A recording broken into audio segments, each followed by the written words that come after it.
This phone is unlike any other phone I've tested so far. It has a unique feature, a smartwatch inside the phone that can be used as a second display, and the watch can also function as a Bluetooth earphone.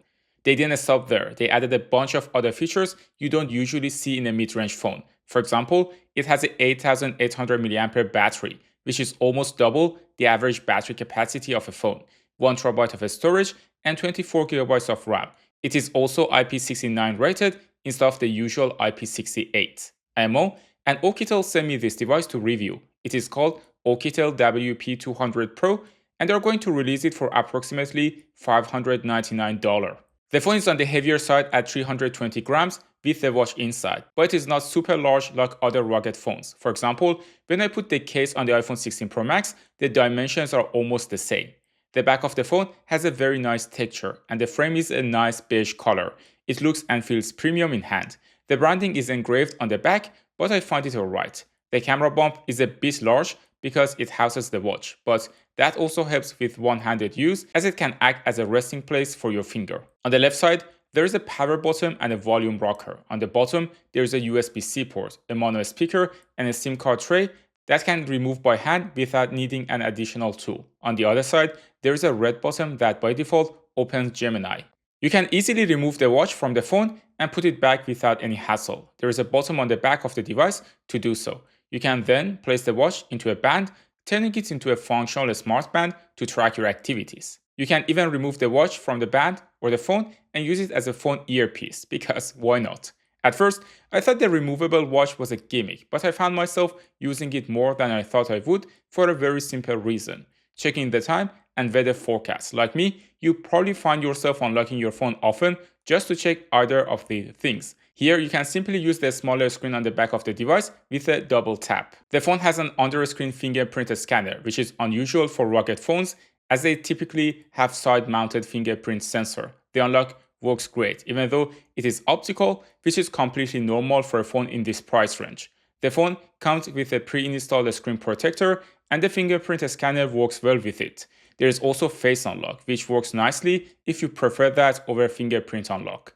The phone has a 120Hz OLED display that gets pretty bright in sunlight, even compared to the iPhone 16. For example, I put both phones on auto brightness here, and you can see that Oukitel WP200 Pro is as bright as the iPhone 16, and it's also more smooth since it has a 120Hz display. Scrolling through content is super smooth on the phone. I did not encounter any issues in the week that I used my SIM card, and it worked nicely. The colors on the screen are vivid and punchy. To decrease the saturation a bit, I went to setting and made sure it was on the natural mode instead of the saturated mode, which makes the colors closer to reality.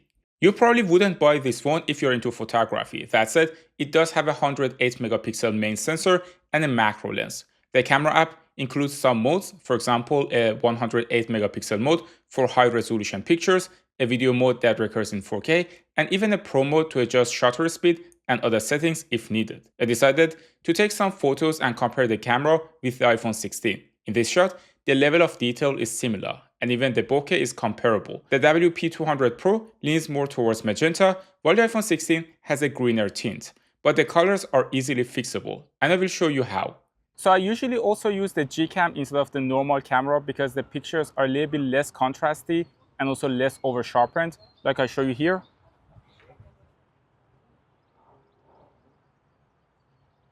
Now this picture is taken by GCAM, and let me know in the comment section whether you like this one more or the one from the normal camera. I personally prefer the GCAM, but it's up to you which app to choose. The sensor is quite capable. Here is a shot I took from Tanya in a Stadt Park using GCAM and the Oukitel WP200 Pro.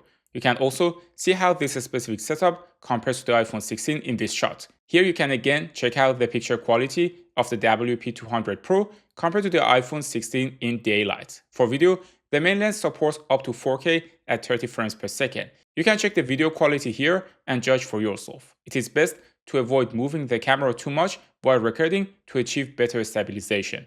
The selfie camera is capped at HD, and let's check the mic quality as well. Let's also check the sound quality on the Oukitel WP200 Pro. Now we are checking the sound quality and the microphone quality on the Oukitel WP200 Pro. There's also a beauty filter in the camera app that you can apply. It made Tanya look like a baby. The phone has a macro lens, as I mentioned. When taking a picture, make sure you are about 4 cm away from the subject. Here are some shots I took with this lens of these fake ladybugs. You might think they are cute at first until they start attacking your garden and driving real ladybugs to extinction. I also installed and played Genshin Impact on high settings at 30 frames per second for around 20 minutes. The phone handled the game without throttling or overheating. It is set at 31 degrees Celsius, which is 87 degrees Fahrenheit. In general, I did not notice any heating issues with the phone, and the moderate chipset helps it stay cool. The operating system is rather clean, almost identical to a stock Android. I would even say it is cleaner than any other phone I've tested, including the Google Pixel. You get Google Play services and everything you've used to, but there isn't much bloatware. For example, they don't even have their own gallery app. You get Google Photos, which I personally prefer. I asked Oukitel how long they support the software, and they said approximately 5 years. For battery life, I fully charged the phone on Tuesday evening, after 3 days of using it as my main device, including watching YouTube, taking pictures, playing Genshin Impact briefly, and web browsing. The phone still had 27% battery left by Friday, with around 3 to 4 hours of moderate use and a mix of 5G and Wi-Fi. Based on my usage, I'm confident I can use the phone for 4 days without charging, which is great for cycling trips. Another thing that I should mention is the coverage. I had this phone for around a week and I used it in Vienna, and not a single time I had a connection issue. I also didn't have Bluetooth or Wi-Fi connection issues, and it just worked like any other phone that I had so far. Overall, the Oukitel WP200 Pro is a decent mid-range phone. The only thing that could improve is the video and selfie quality, but with so many features packed into the phone, some compromises had to be made.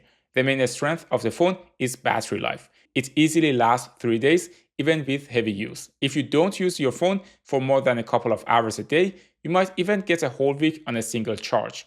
The operating system is clean, without bloatware. The smartwatch on the back is a nice touch, and the phone overall looks very unique and well built. The cherry on top is the 24GB of RAM and 1TB of storage, so you won't need to rely on the cloud. If you enjoyed this video, you can check out my review of the Oukitel WP100 Titan, which has a built-in projector and a 30,000 mAh battery. Thanks for tuning in to TechMo, and I will see you in the next one.